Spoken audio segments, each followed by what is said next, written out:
1937, l'aviatrice la plus célèbre du monde, Amelia Earhart, est sur le point d'accomplir quelque chose d'extraordinaire.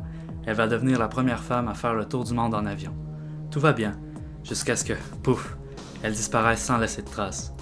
Aujourd'hui, on va décortiquer l'une des plus grandes énigmes du 20e siècle, où réalité, mystère et théorie farfelue se mélangent dans un grand nuage de carburant, et peut-être découvrir enfin ce qui est arrivé à Amelia Earhart. Spoiler alert, ce n'était probablement pas des aliens. Mais qui sait? Avant de parler de sa disparition, faisons un petit retour en arrière sur Amelia Earhart elle-même. Vous savez, histoire de bien comprendre à quel point cette femme avait des nerfs d'acier. Amelia Earhart, née en 1897, c'était bien plus qu'une aviatrice. C'était une pionnière. En 1932, elle traverse l'Atlantique en solo. Oui, en solo, comme quand on fait un road trip tout seul. Sauf qu'à l'époque, il n'y avait pas de Google Maps, ni de musique en streaming pour rester éveillé. Elle a même dû se battre contre des problèmes mécaniques et des conditions météorologiques atroces. Mais devinez quoi? Elle a réussi. Amelia avait une mission, prouver que les femmes pouvaient être aussi badass que les hommes dans le domaine de l'aviation. Elle a inspiré des millions de femmes à briser les barrières et à suivre leurs rêves. Mais sans forcément piloter un avion au-dessus de l'océan Atlantique, on est d'accord. Le 1er juin 1937, Amelia se lance dans sa plus grande aventure. Elle décolle de Miami avec son navigateur Fred Noanan, qui, on l'espère, était doué avec les cartes. L'objectif? Boucler un tour du monde de 47 000 km en passant par la ligne équatoriale. Rien que ça. Le 2 juillet, elle décolle de Lae, en Papouasie-Nouvelle-Guinée, pour l'une des dernières étapes du voyage, en direction d'une toute petite île du Pacifique, l'île Howland. Et là, ça se corse. Alors qu'elle approche de l'île, les communications radio deviennent de plus en plus mauvaises. La dernière transmission d'Amelia indique qu'ils sont proches de l'île, mais qu'ils ne peuvent pas la voir. Peu après, plus rien. Ok, voilà où ça devient intéressant. Que s'est-il passé? Disparu dans l'océan? Atterri sur une île déserte? Enlevé par des extraterrestres? Jetons un œil aux théories. Première théorie. Amelia et Fred ont tout simplement manqué l'île Howland à cause de mauvaises conditions météo, d'une erreur de navigation ou par manque de carburant. Résultat, leur avion s'est écrasé dans l'océan. C'est la version officielle, mais voilà le problème. Malgré des recherches massives du gouvernement américain, rien n'a jamais été retrouvé. Pas un bout d'avion, rien. Enfin, jusqu'à très récemment, mais nous y reviendrons plus tard. Deuxième théorie. Et si Amelia et Fred avaient atterri en catastrophe sur l'île Nikumaroro, à quelques centaines de kilomètres de leur destination? Des chercheurs de l'organisation TIGAR ont trouvé des objets sur l'île, comme un morceau d'avion et même des os humains. En fait, ils ont trouvé une plaque d'aluminium avec des perforations de rivets semblables à ceux de l'avion d'Amelia, un Lockheed Electra. Malheureusement, parce que ce panneau de métal est resté plusieurs années dans l'océan, il est impossible d'identifier si c'est vraiment une pièce d'avion. Cependant, les os retrouvés sont des éléments de preuve beaucoup plus concrets. Les ossements ont d'abord été identifiés comme étant masculins, mais après des tests plus récents, les experts ont dit « Oups, en fait ça pourrait très bien être Amelia. Bien joué les gars. » Mais attention, il n'y a rien de 100% confirmé, donc cette théorie reste un mystère. Comme tout le reste finalement.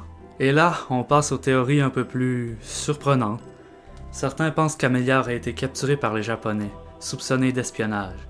Elle aurait été emprisonnée, voire exécutée sur l'île de Saipan, dans les îles Mariannes. Il y a même des gens qui prétendent avoir vu une photo d'Amelia en captivité. Mais soyons honnêtes, ça ressemble à un épisode de X-Files cette histoire.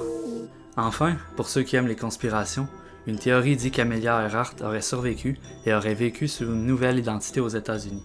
Selon cette théorie, elle serait devenue une certaine Irene Bolam, une banquière du New Jersey. Oui, au New Jersey. Pas sûr que ce soit son style, mais bon, qui sait.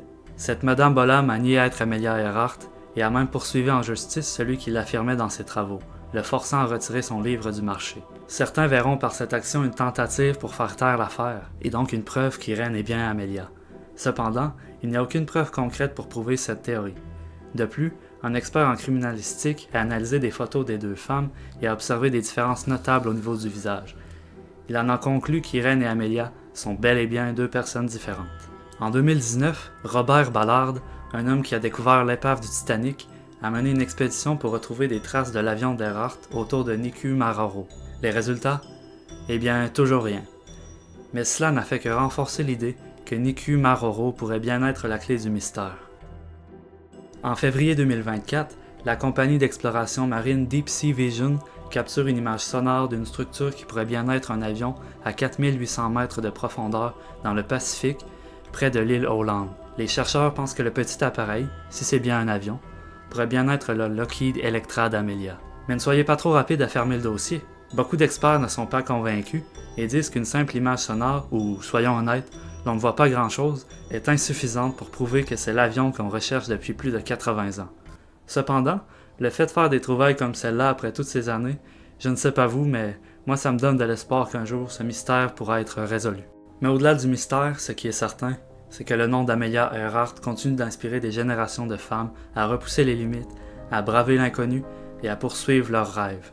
Elle a prouvé que rien n'était impossible, même quand on vole à travers des tempêtes, au sens propre et figuré.